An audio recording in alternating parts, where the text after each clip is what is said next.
So we have this piece we've been looking at here, and we're in video number 5. We're looking at the Pantheon um, in Rome. This is it from an aerial view.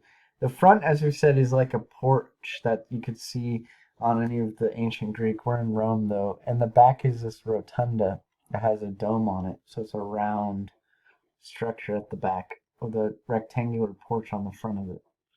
It's made to be self-sustaining, so we'll see once we look inside of it that it doesn't have any columns, and it looks like, if you look at it, the side of it, like a bunch of half arches or arches poured in a row. Boom, boom, boom, boom, boom. It has this big hole at the middle called an oculus that we're going to talk about that keeps it lighter at the top of it. It is made out of concrete.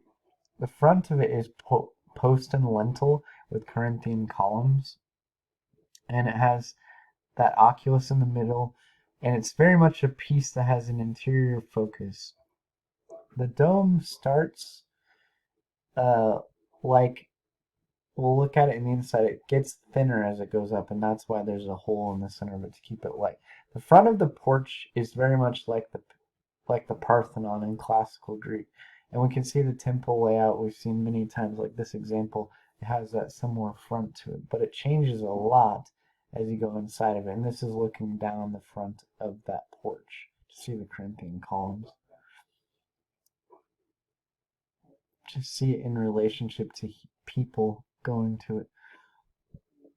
So you go into the porch, there's the doors here, in a kind of entryway type area. There's the rotunda. And then you have this drum, so a circular shape with a dome on top of it. And it's a steep stepped dome, so it gets thinner and thinner up until the oculus. And there's this coffered ceilings that have these sort of indentions that kind of have little squares that go inside of them. It keeps it lighter as well and gives a visual interest as it goes up. So this is a picture of the inside. You can see this giant eye-like shape of light, the oculus letting light in. And it's kind of like amazing. It also gives the idea of reaching to the heavens and the sun and what's happening. And you can kind of see this repeating pattern of the coffered ceiling gets smaller as it goes up. It really draws your eye up to this center point. Lets in light and air as well, and eliminates that weakest part of the dome.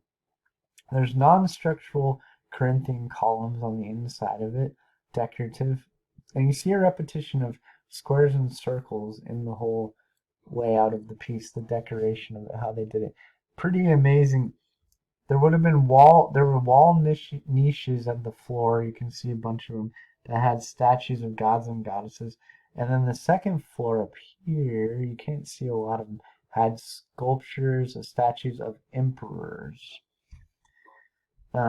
Colorful, bright marble floor using squares and circles and bright colors.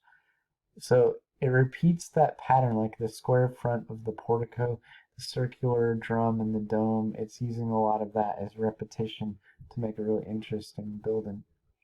And you can see some of the statuary. Colorful marble throughout it. Really, really, really beautifully decorated.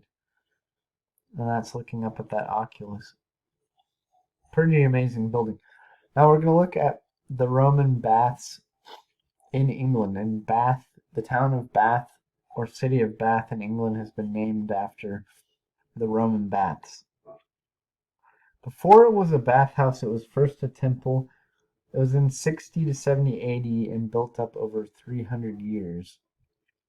So the town is named after the fact that there's a bath. I've been to this place. It's pretty interesting. It was a public bathhouse, BATH, was like sports and swimming pool complex and a place for public meeting as well. And this is a place for health and healing waters, and it was actually known to be a natural hot spring and a shrine to a Celtic goddess Solis before Rome, Sulis. So there's a whole long tradition of this being a place of religion and also a place to come into healing waters. Solus Minerva. So you can see here an example of how the Romans took in, they call her Solus Minerva, took in local religion. Solus is a Celtic Mother Earth goddess, and mixed it with Minerva, who is the Roman version of Athena, goddess of wisdom, warfare, medicine, and the arts. And in this place, there were a lot of what they call curse tablets for theft of goods. So people would come and write. You can see them when you go to the museum here. Curses on people who stole from them and throw them into the water. It's made out of a special type of stone, bath stone, a local quarried stone. It has a particular kind of look to it. It's very beautiful. And this is kind of what it would have looked like if it was fully in good shape, but it's not fully in good shape today. There's parts of it that have been damaged. And this is kind of the layout. There would have been libraries, fountains, gardens, and different types of baths, swimming pools for different temperatures. So in the middle of it, if you go, there's a big unheated swimming pool. And then they were really, really into using hot water like people still do today with when they like steam in saunas. So they had warm water ones that were sort of warm, and then caldarium for the really hot water. Changing rooms, and they would do the plunge thing with cold water, the frigidarium.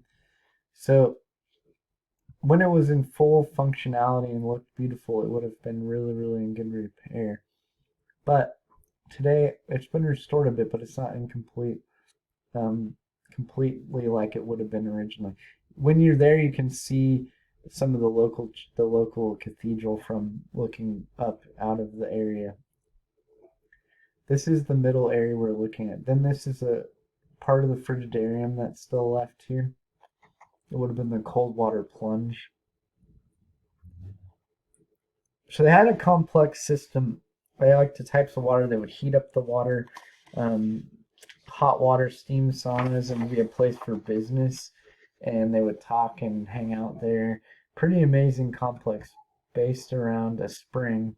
And it's really, really lovely drinkable water, as they say. There's really lots of baths in Roman world, and they loved their luxuries. It shows kind of that they were a culture that loves luxury in this way. And definitely they spent a lot of energy and time moving water around the empire when we looked at those aqueducts for things like this. So this was like a big deal to them to have these type of structures. And they even took their culture, like we talked about them taking their culture with them wherever they went. Well, we're in England, pretty far away from Italy, from Rome, right? And they're still building these type of things in the areas that they've taken dominion over, that they have conquests over. So this is an idea that also plays out in our next thing, which is the fact that they had horse racing tracks everywhere they would go to, called circuses. This is what it's not clowns and animals, it's a horse racing track. This one is called Circus Maximus. Circus is a horse racing track, Maximus being this is the biggest one, the most important one. Legend has it that it was laid out in the 6th century BC by Etruscan kings in its current shape by Augustus, and it was modified over time so that the Etruscan kings used to do this and they laid it out. You can kind of see some of these type ideas of horse racing being important. If you've ever seen the movie Ben-Hur with Charlton Heston, a really old movie, not so many people have seen it now. They have these famous horse race scenes from this, and this would have been a big deal to them to have these type of things. So it's the most famous horse racing track, and it was for chariot races. So they would race their chariots around it, and it would have been able to hold 15,000 spectators. It's from stone architecture. The architecture was made out of stone, and this is how it looks today. But it's the premier one, the Circus Maximum, the model of the rest of them they would have had throughout their empire. The one that they would all be basing it off of. They would, like I said, they brought their culture everywhere they go. They would have these everywhere they went. This shows you, we're getting into a little bit of a conversation about a place called Pompeii, where there was big eruption of a Mount Vesuvius in 79 AD. We're going to look at the city left and the city of south of Rome and Naples on the eastern side of Italy. This is kind of shows you what their Roman insula or concrete apartment blocks would have looked like. This is in Pompeii. So they have below like shops and things for business and above the living quarters.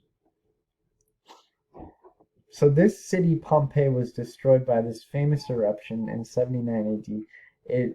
It's a really important eruption even in geology if you studied it for dating purposes, sort of like Mount St. Helens in 81. They know when it happened, so they used the ash that got spread throughout the world to be able to date things. For art and for our purposes, it kind of is. It's important because of what was preserved. The buildings, paintings, and everything, even bodies, were preserved in ash from this giant pyroclastic blow-up cloud of quick-moving, superheated, like a cloud of ash and smoke and mud blow up, and they had no warning.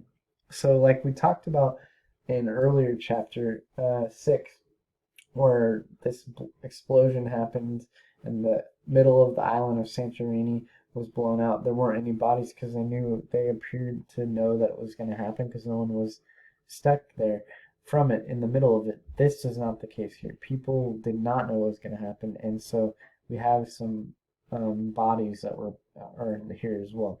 There's lots of murals that survived and houses, but unlike maybe Santorini, that site at Terra, this has been a little bit less systematically studied in the sense that people have been messing with it a lot earlier before we have maybe modern archaeological ways of dealing with and finding out data and tracking things.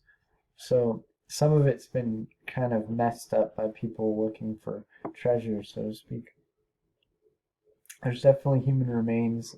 They have things like rings and jewelry on the people, and they've studied all this. It's a sad story in a way when you look at long ago, 79 AD, people just totally taken out, like crawling away, stuck in these places. So we won't belabor the point too long on the intensity of it. People like sleeping, caught totally unawares, or trying to shield themselves if they weren't sleeping.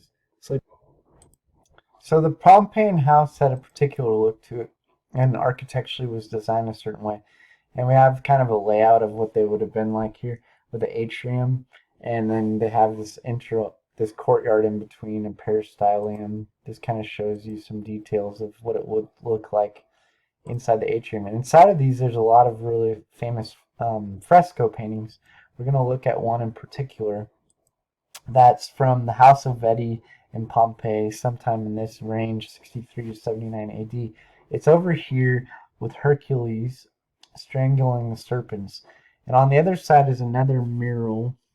The death of Pentheus, a Greek ruler torn apart by he rejected the right of Bacchus. So he's also dying. So we have these two paintings in a scene. This is all painted architecturally to look like windows cut into another world. And these are all painted details in the fresco to look like you're having windows and there's architectural details. All of this is two-dimensional.